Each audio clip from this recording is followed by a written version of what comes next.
last 7 months have been undoubtedly some of the most challenging.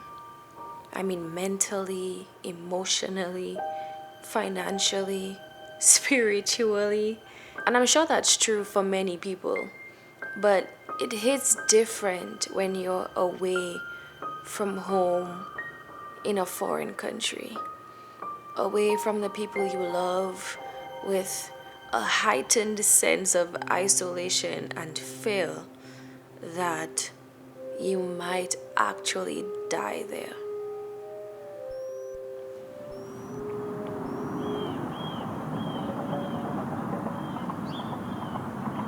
So if you notice, I'm still kind of in sleep mode, lips dry, face kind of crinkly.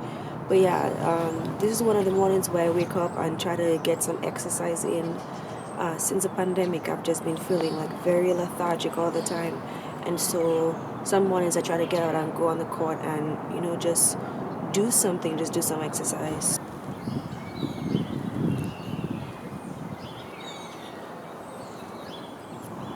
When the pandemic hit in spring, like, our lives were thrown into limbo. I mean, everyone. But like the domestic kids got to go home and, we had immigration stuff to think about. And so we were kind of just waiting around on the government to kind of give us clearance to leave, because we didn't know when or if we left that we'd be able to return. And a lot of us stayed because we didn't really have another option, and we couldn't afford to pay the $700 ticket to go home. We couldn't afford to break our leases, and really just the fear of like traveling and contracting the virus and then bringing that home. And things were happening so quick.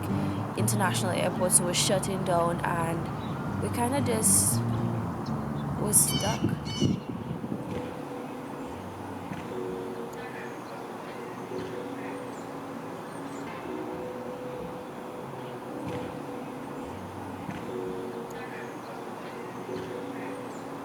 Then they announced the COVID relief fund for the school and, well, different schools across the country, And then we realized, well, hey, we're not going to benefit from that.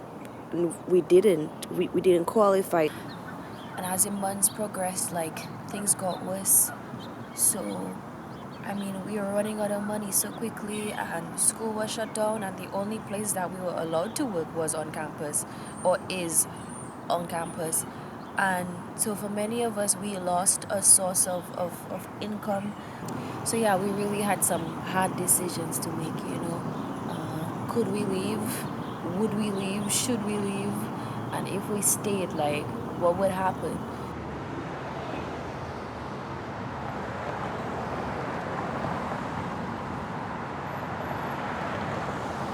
Every day felt like a new challenge. Waking up for these Zoom classes, not being able to have any kind of human contact. I started making friends with the birds that came to visit only because I bribed them. And I thought I was good. I thought I was strong. I mean, you're talking to someone who survived a Category 5 hurricane in a room with two friends while the walls collapsed around us. Someone who survived being stalked and attacked by a close friend last year who suffered from mental illness.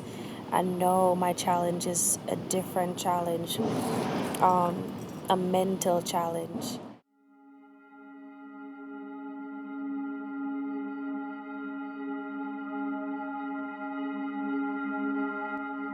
Just when we think things couldn't get any worse, a police officer takes the life of a black man. My challenge, since we are here, is what comes next.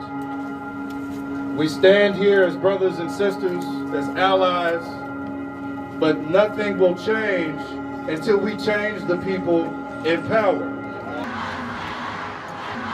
And a lot of people felt like it wasn't our fight. But it is our fight. It's all of our fights. Because you didn't have to be black. You just have to be human. And even as an international student, when they see me, they don't know where I'm from. Unless I open my mouth or do something, I'm just another black person another person whose life is inconsequential.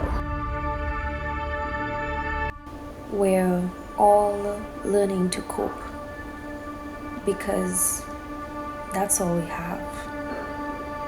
And as we approach November, a lot hangs in the balance for us international students, for the fight against systemic racism, for America, and it feels like for the world. How long will this pandemic last? Is a question we all have. The real question is, what do we do next?